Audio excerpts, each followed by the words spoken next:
Howdy folks, this is WonderMind25 and today we're going to be talking about the HDHomeRun. If you're not familiar with the device, essentially it is a network device which acts as a TV tuner. It just like a cable box which plugs into your TV, or maybe even a TV tuner card that you have as a PCI card that that's in your computer. It transcodes the TV signal coming across the coax cable to usable signals, so then you can then watch television. What's different about this device is that it's a network device. So what you can do is you can have this box plugged in, at any cable or coax location in your house, and then you just need to run a Ethernet cable to the box, and it can go to your switch and then be dispersed to any network device that you have, such as computers. I know I use it for my Xbox. I've heard people have used it in their PlayStations, Rokus, Amazon Fire Sticks. If you have a Kodi device, you can install the plug-in for the HDHomeRun app. You can use it a bunch of different ways. So just to give you an idea, what you're looking at right now is the Windows HDHomeRun app. And we'll go through that in just a moment. I wanted to show you what the device looks like, and I have that right here. So essentially what I have in my house right now is this little box here. It's got two lights on the left here that show power and that it's online, etc. Then there's a few lights on the right side which I don't see in the diagram. And essentially, we look at this image, you have your TV coming from the wall, hits the device, then it goes to your router or switch, and then from there it connects to any of your devices. Like I said, I use I have PCs. I also have my Xbox as my primary television device. So I downloaded the HDHomeRun app on the Xbox, and now I use that to access my television. Now you're wondering why I would do that. By doing that, I completely avoid having to pay the $10, $15 rental charge that my Comcast, my cable provider, charges per box. So if you're a person who has a DVR or multiple televisions, you're paying anywhere between $10 and $40 in just rental charges of these boxes. I've been able to, by using this device, I pay a $2 rental charge. That's it, $2. That's pretty good. Now that does come with some, does make it difficult in some cases because you have to be a little bit technical. But by doing that, I'm saving. I have 3 tuners on this device. I can watch 3 simultaneous television, or I can record 3 shows at one time, etc. And that's essentially the cost of at least a DVR and a cable box, which is at minimum $15. It's probably closer to $25 for a DVR. So while it's DVRing, you can also watch another channel. That's a savings of at least $25. And if that's not including any other television sets that potentially could be streaming media off of this device at any one point in time. So there's a cost savings in just rental charges, and you see that almost immediately per month of paying for cable. So definitely a good way to save money. As I did mention, I do have to pay a $2 cable card charge. That's essentially because you need something, I guess, that has the codes or something, so that you can't just plug in and it just pulls cable. This, I guess, also goes back where we used to be able to plug straight from the wall directly into the TVs. Well, now you're required. You have to have some kind of a tuner box. So anyway, you rent the $2 card, and it plugs into the back here, and you plug your Ethernet jack, your power cord. I'm not really sure what the USB device or the plug is for. I have to go through that again. And then obviously your coax cable that's coming off of the wall. It's a very simple device. Like I said, you plug the card in, Ethernet, power, and your coax cable, and you're good to go. It's not horribly expensive, so there's an upfront cost of at least $130, and so that gets you the device. So you do need that at least. And like I said, on Amazon it's 130 bucks. And so I guess the next thing I could show you is what a TV tuner card looks like. I did a quick search on Google. It's a very simple device, and I want to say mine looks just like this. It's almost like an old what was it, PCMI card that you would have on old laptops. I probably messed that acronym up, but it looks just like that. Alright, let me show you what my card looks like. Are we ready yet? Sure, why not?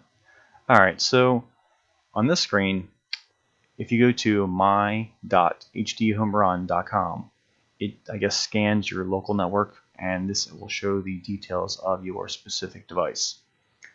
So that's my model, my version, how many channels I have, and then I guess the cable card has its own menu set. So I'll click through here real quick and just show you things. So if I go to the cable card, it shows all kinds of details, my signal strength. As I was saying before, that card looked just like mine. Well, it is a Motorola, so they probably don't look very different.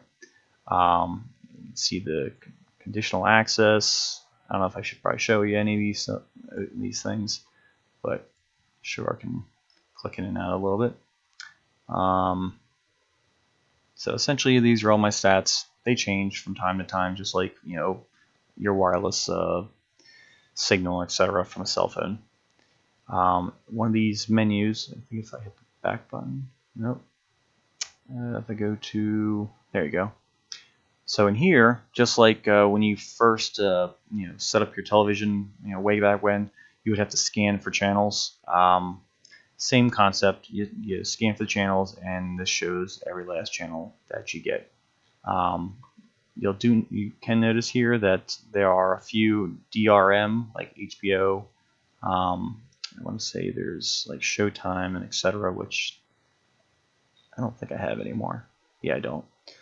They didn't always used to work. I guess HDHomeRun did something in the past year or so that allowed DRM content to be displayed through their device. It used to be a problem where you weren't able to view DRM content, which is protected content, through any device other than being viewed directly on your computer, or I'm sorry, on your television set. And there wasn't that direct connection between this device and the television to make it secure, so therefore, no matter what you did, you just got a blank screen. So there has since been an update to fix that. So now we can watch TV directly. I can show you that in a bit. You'll also notice a few of these things I have starred.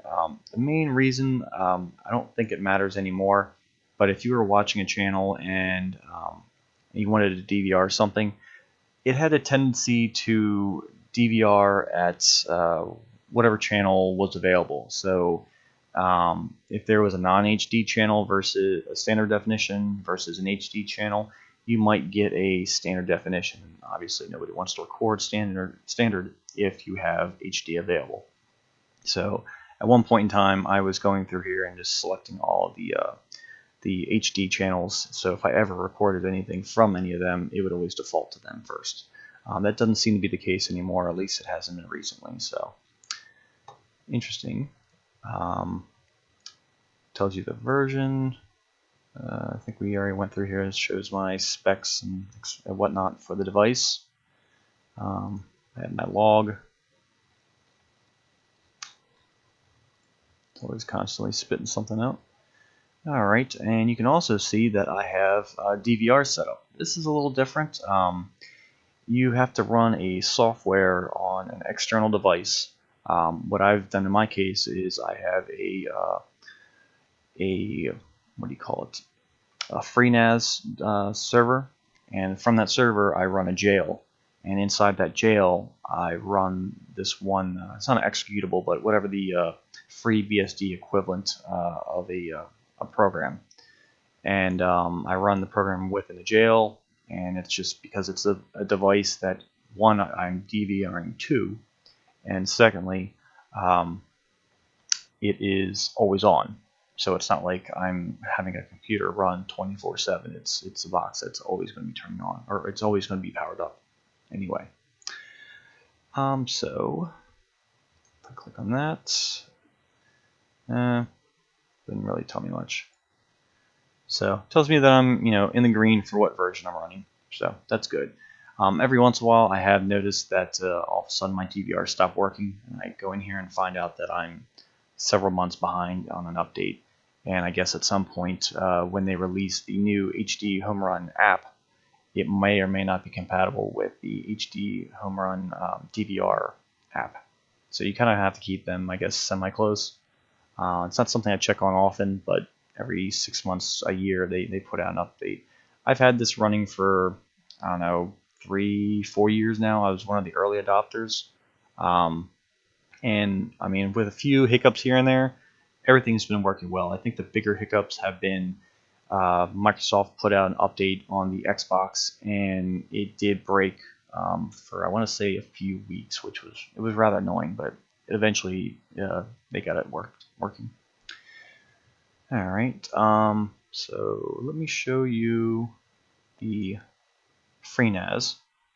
So I have two jails, one for something else. I click on this guy. We'll have the shell, and essentially all this program is just a single, I'm going to say executable. It's not an executable.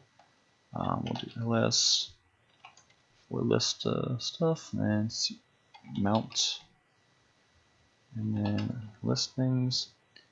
And forgive me because I don't always do this all that often. HDHomeRun 18, which is my latest revision. I want to say status, I think.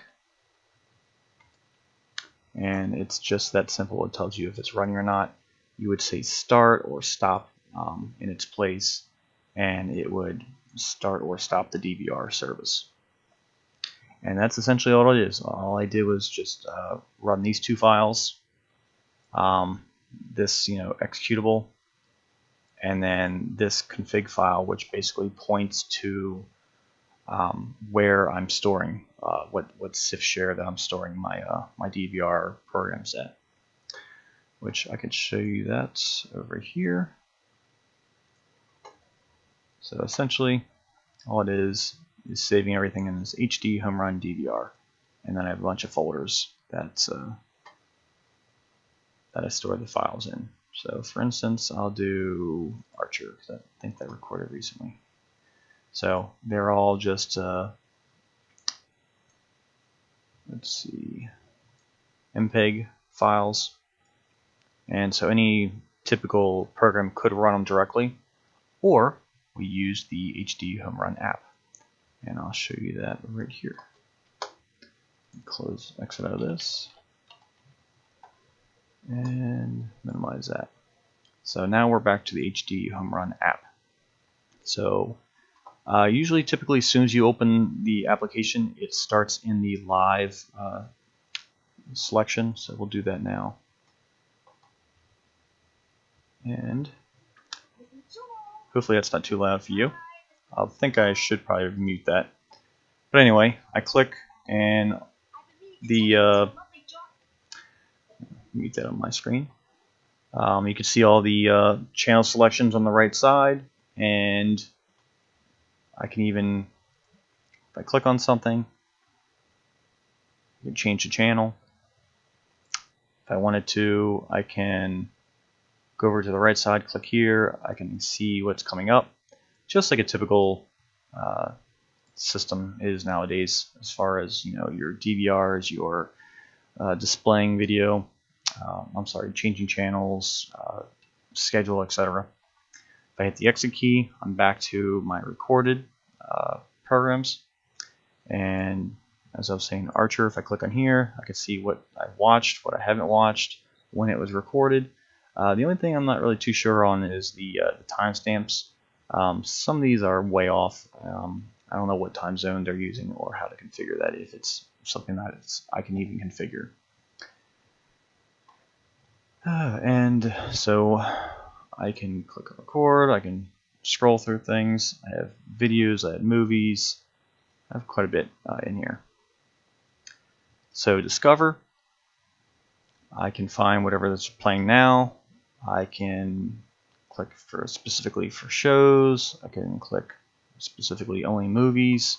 I do know though, if I try to record an HBO video, I'll just record black, as similar to what I was saying earlier with how it used to be for displaying HBO directly, but you can display it and watch it directly, but you can't record it. It's probably very similar for when you try to DVR things. Anyway, my tasks, I just added a Groundhog Day just a few minutes before starting this video. If I click on it, it shows the single red dot for when I want to record. If I wanted to, I could, because it doesn't know the difference between a video versus a show. You could say the current season, so it'll record everything, or I could say just one. It'll start 30 seconds before and 30 seconds after. You can change that. You can change the order at which this, which the priority, etc. And you can say current season, all episodes, or just a specific one instance. And if you miss that, then it will not record. So usually I'll say all episodes, even for videos, and then it might record it 2 or 3 times, and I just go in and I just delete it. Whatever copy is the better copy, has less commercials or something along those lines. So just to show some content, let's see. I don't know what specifically is going to get me in the least amount of trouble, so I will play it for just a moment. And so just like that, we are in. We have, I'll pause it for now. You can fast forward, you can play, you can turn volume up, you can close caption, brighter, darker, and then back to this. So it's very similar to anything you're used to. It just some of the screens are a little bit different, and of course I'm using this on the Windows platform. It's going to be a slightly different on an Xbox, PlayStation, etc. But it essentially looks the same. It's just the controls on how to move around are a little different. So that's the quick rundown as to what the HDHomeRun is, what it's capable of doing. If you guys have any questions, please feel free, comment below, subscribe, etc. If this is something that's interesting, then let me know and I can make more content on it.